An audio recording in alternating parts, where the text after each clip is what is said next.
lu ñuy wax rek dañ fi ñëw déjà en tant qu'organisation politique le nouveau front force alternative ñu gën ko xam ci tuuru NFA ñëw pour apporter notre soutien à nos frères à nos camarades Moustapha Diakhaté et surtout à mon frère Oumar Sow pour en tout cas apporter leen suñu soutien dans un contexte où suñu démocratie nekkatul li nga xam ne moom la ñu yaakaaroon ne bu ñuy ñëwee au pouvoir moom lay doon maanaam une démocratie debout une démocratie respectueuse des droits des libertés mais surtout des libertés de la presse xam nga presse bi gis nga bariwuñu fii comme ni ñu daan bare je vois une dizaine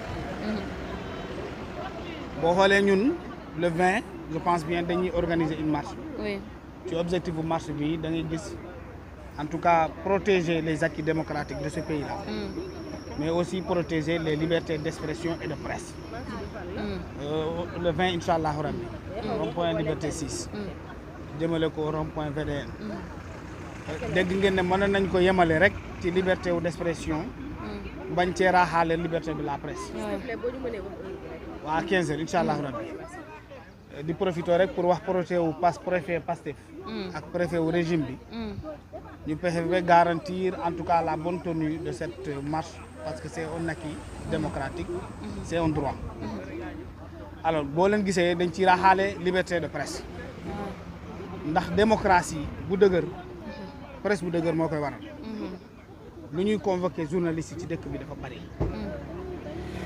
menacé bu ñuy menacé di ko buntu xatal presse su Sénégal dafa bari parce que un acteur politique libre un acteur politique démocratique c'est un acteur politique qui a une presse où s'exprimer si on détruit la presse on détruit la démocratie si la presse est minorée c'est la démocratie qui va en payer le plus lourd tribut loolu mooy dëgg donc les deux vont de pair liberté de presse liberté démocratique ça va de pair amul benn boo xam ne démocrate ak koo foo noo mënta toll ci dayoo war nga mën a taxaw ngay seetaan ñu koy salfaañee loolu la NFA xam moo tax ñu bind suñu lettre de en tout cas de yëglu maanaam lettre la boo xam ne dañuy informer l'autorité pour lui dire que le 20 dinañu amal li nga xam ne moom mooy nekk une marche de contestation non seulement pour la préservation des acquis démocratiques mais aussi pour la préservation des libertés d'expression et de presse donc combat bi suñu combat la maintenant par rapport à ce procès qui est là comme le procès de Oumar Sow c'est un procès de honte de plus parce que c'est pas la première fois Oumar Sow n'a pas dit ce que les autres n'ont pas dit ici Moustapha Diakhaté n'a pas dit ici ce que les autres n'ont pas dit les autres d'ailleurs ont dit pire on dit plus dangereux plus audacieux et plus insultant la seule personne fii ci àddina bi taxaw saaga président de la République ci ndey à visage découvert et qui est toujours libre il est un membre du PASTEF c'est Azoura Fall il n'a jamais été convoqué pour cela il n'a jamais été inquiété pour cela quand on l'a arrêté c'est pour des choses les moins graves te gis nañu c'est le premier ministre qui est parti en prison lui rendre visite avec les moyens d'État j'insiste sur le mot auto état carburant état garde corps état dem seeti une personne boo xam ne dafa saaga toutes ces personnes qui s'identifient à l'APR mais toutes ces personnes aussi qui estiment et qui ont un petit amour pour le président de la République sortant mu dem seeti ko mu nekk même une offense à la République c'est ce que Ousmane Sonko a fait il a fait une offense à la République parce que tu ne peux pas aller rendre visite en prison une personne qui a avec les moyens d'État qui a insulté la République ça c'est une offense à la République moom lui-même il devait être inquiété dans une république normale mais loolu garaawul jàll na maintenant pour le reste les combats que nous menons c'est des combats démocratiques ce pays est stressé il est stressé à tous les niveaux l'agriculteur est stressé fu mu toll nii parce que semence amul engrais amul nawet bu dugul les enseignants sont stressés parce qu'ils ne perçoivent pas plus leur salaire comme ils les percevaient auparavant. Oui. Tous les fonctionnaires sont percevés. Le secteur privé est stressé parce que vous voyez ce qui se passe dans vos rédactions. Da ngeen di xëy suba teel journaliste ku ko dàqatee la xëy ci dëkk bi amu ko. 7 heures da lay fekk sa rédaction boo moytuwul 22 heures ngay ñibbi le patron n'a pas les moyens de te payer. C'est du stress. Et quand c'est le pays totalement qui est stressé, ça devient un pays improductif et ce n'est pas bon. Ce qui fait que tout le monde doit se mobiliser, se battre. Non pas pour se battre contre le régime, mais pour se battre pour préserver nos acquis démocratiques. Parce que quand ces acquis sont préservés, c'est le Sénégal qui restera debout et qui gardera sa dignité que nous sommes en train de perdre. Vous imaginez, madame, pendant que c'est la Guinée-Bissau qui nous prête de l'argent. Quand tu parles dans ce pays-là, nit ñi dañuy yaakaar da nga bañ Sonko. Da nga bañ Bassirou Diomaye Faye lu tax ñu leen di bañ. Bari na ñu fi taxaw xamuñu Ousmane Sonko, musuñ ko gis, musuñu toog ak moom, musuñu joxante loxo. Mais dafa am lu ñu bokk muy réew mi. Vous imaginez une seule fois nit dina mës a toog xalaat Guinée-Bissau 28 000 km² presque. Moins de 30 000 km². Moins de 4 millions de personnes. Un pays boo xam ne coupe du monde bi passé président Macky Sall moo leen fayal droit de transmission. pour ñu mën a seetaan coupe d'Afrique coupe du monde bi. dëkk boobu tey moo lay lebal xaalis. Sénégalais yi yow waruñu yëg loolu. dellu ginnaaw. loolu du dellu ginnaaw est-ce que dellu ginnaaw moo taxoon ñu fal ñi. boo waxee maintenant ils ont divisé la presse divisé la politique divisé les acteurs économiques divisé tout le monde pour mieux régner. C'est aujourd'hui que le Sénégal a besoin de se ressouder, de se réunifier, de porter le même combat, le combat de la République, le combat du pays, le combat du Sénégal. loolu mooy dëgg. Guinée-Bissau laa wax de moo ñu lebal 55 milliards. Guinée-Bissau gii un pays de narcotrafiquants récemment le pays. le président de la République a échappé à un coup d'état des narcotrafiquants. un pays nga boo xam ne rebelles yi bu ñu dooraan fii ci Sénégal dañuy dugg ci dëkk boobu dem laxatu ji. dëkk boo xam ne doo fa gis benn tali boo xam ne mën na am na 2 voies aller-retour du université bu mag du économie bu dëgër du diplomatie bu dëgëroon. parce que tey di économie boobu du sécurité dëkk boobu mooy lebal Sénégal 55 milliards. Pape Malick Ndour a parlé de 100 milliards pour la Côte d'Ivoire. Mais c'est près de 1300 milliards aujourd'hui que la Côte d'Ivoire nous a prêté. Le Mali en guerre civile, pas en guerre civile, attaqué par le terrorisme. Un pouvoir qui ne contrôle même pas 30% de son territoire national, qui nous lebal plus de 130 millions, qui nous emprunte, qui nous prête plus de 130 milliards. Vous imaginez, madame, sur cette reculade-là, dans la zone de l'UEMOA, si par malchance, ce pays, cette zone de l'UEMOA, entre dans une crise financière, mais le Sénégal est fini. ku la lebal xaalis ëpp la doole. madame ku la lebal xaalis ëpp la doole. dëkk yi nga xam ne dañoo nawoon dañoo fonkoon. tey ñoo ñuy lebal xaalis foofu la urgence yi nekk tey. foofu la ñuy xaar nguur gi.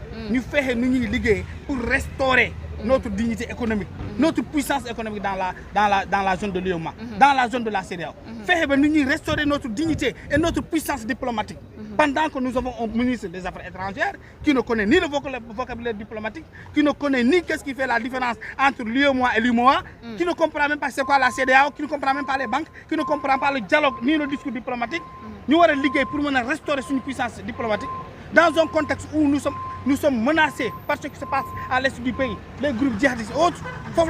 Mais aujourd'hui, qu'est-ce qui se passe? Quelle est la préoccupation de ces gouvernants? C'est comment arrêter Djibi Ndiaye, écouter Kandé, qu'est-ce qu'il dit, pour vous jumer tout ce que vous avez Moustapha Diakhaté.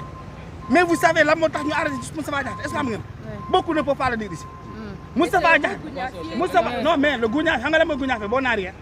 ci français mooy bon arrière mooy ku tekkiwul dara dafa nag mooy ku tekkiwul dara madame xam nga lan mooy ku tekkiwul dara nguur gi tekk dara xam nga mooy lan mooy nguur goo xam ne dafay fexe ba salaire bi nga xam ne da nga ko yoroon mu nekk 150 000 mu dem ci 200 000 loolu mooy nguur gu tekk dara nguur gi tekki dara mooy doo fexe ba dem ci Guinée Bissau gi mu lay lebal xaalis mooy nguur gu tekki dara nguur gi tekki dara mooy doo dem Mali gi nga xam ne terroriste yi ñoom moom dëkk bi presque mu lay lebal xaalis loolu mooy nguur gu tekki dara nguur gi tekki dara mooy doo dem Côte d'Ivoire bi nga xam ne moo nekkoon suñu principal rival sur le plan économique suñu port bi nga xam ne Côte d'Ivoire dañoo nuus àdduna dem jël lépp guerre ba sonn moo ñu lebal xaalis loolu mooy nguur gi tekki dara boo xam ne doo dem ci Côte d'Ivoire moo lay lebal xaalis nguur gi tekki dara mooy dëkk boo xam ne yaa ngi am pétrole madame am pétrole di ko jaay nga fexe ba pétrole boobu mu am impact ci dëkk nu askan wi maanaam mu am impact sur le panier de la ménagère mu am impact par rapport à ce que tu as hier comparé à ce que tu peux avoir demain parce que tu as du pétrole parce que tu as du gaz mais pendant ce temps c'est la vie chère pendant ce temps c'est des difficultés à l'école pendant ce temps c'est des difficultés dans les entreprises qui sont étouffées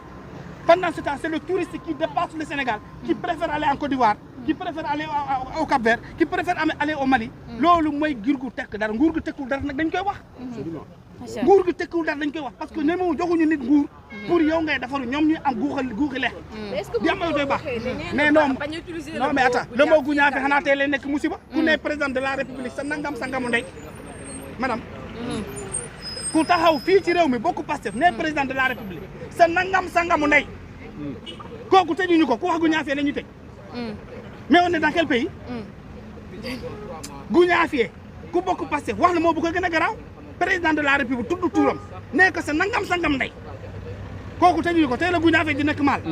C'est que on ne peut pas faire ce que le PASTEF n'a pas fait ici dans ce pays-là. On ne peut pas dire ce que le PASTEF n'a pas dit dans ce pays-là.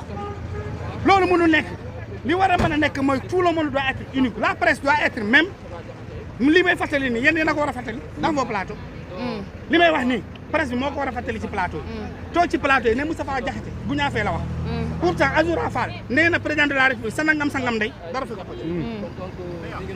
loolu mooy dëgg il faut que nous allions vers le discours de la vérité. Le discours de la vérité pour le triomphe de la vérité. Parce que quand la vérité va triompher, c'est le Sénégal qui triomphe là. Et le triomphe du Sénégal n'épargnera pas la presse, n'épargnera pas les acteurs politiques que nous sommes. Merci jërëjëf ñu ngi lay jaajëfal bu baax ñu bàyyi leen ngeen ma ñu koy jaajëfal bu baax a baax moom mi nga xam ne nii moo di Cheikh Tidiane Kandé gis nga leen ñoom ñi nga xam ne nii ñoo fare ci NFA ñoom nag daan nañu rek xam ne ne fi ñu toll demee nii en tout cas li nga xam ne nii moo di nag wàllum justice dafa rek de liberté de la presse. est-ce que am na mécanisme yoo xam ne di ngeen ko mën a téye bu baax a baax pour que NFA dund. Qu'est-ce que vous appelez les mécanismes par exemple quoi? Comme par exemple nemmeeku nañ ne ay front yoo xam ne. opposition bi ouais, ça va nous apprendre. Nous on va apprendre de la faiblesse de ces organisations-là pour que ça puisse devenir une puissance pour nous. L'NFA restera debout et fera face pour la République. Parce que nous, on n'a pas d'intérêts qui sont en dehors des intérêts de la République.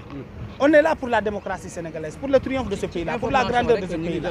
Voilà. ci parquet bi ci procès Moustapha Diakhaté procureur mi ngi sàkku ñu daan ko 6 mois dont 3 mois ferme amende de 200 000 noo gisee li nga xamante ne histoire procureur.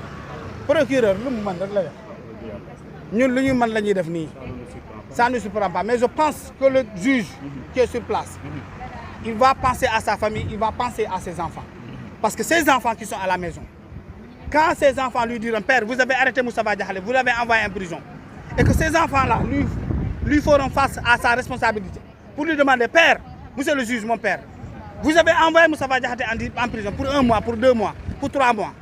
Qu'est-ce que vous avez fait pour Azoura Fall qui a insulté de perdre le président de la République? Je pense que le juge là qui devra prendre la décision va écouter, pensera à ses enfants, pensera à ces gens-là qui habitent dans son quartier, pensera à son épouse, pensera à sa belle famille, aux générations futures. Et ces générations-là l'interpelleront, lui diront que mais monsieur le juge, vous avez décidé d'envoyer Moustapha Diakhaté en prison pour le mot Goudiaby. Mot Goudiaby qui veut dire bon à rien du tout. Bon à rien qui veut dire qu'un pays qui va emprunter de l'argent en Guinée-Bissau, qu'est-ce qui vous avait poussé à prendre cette décision-là? Et je suis confiant que le magistrat, le juge, qui va décider de ce verdict-là, va laisser Moustapha Diakhaté rentrer chez lui. Maintenant, le parquet, c'est le procureur de la République. Le procureur de la République est soumis à l'autorité politique qui est Ousmane Sonko. Il n'a que cette posture-là à faire. Maintenant, nous, on attend la décision du juge, qui est différente de la volonté et du procureur de la République. Voilà, je vous remercie. Effectivement, comme nous effectivement, à tout à l'heure.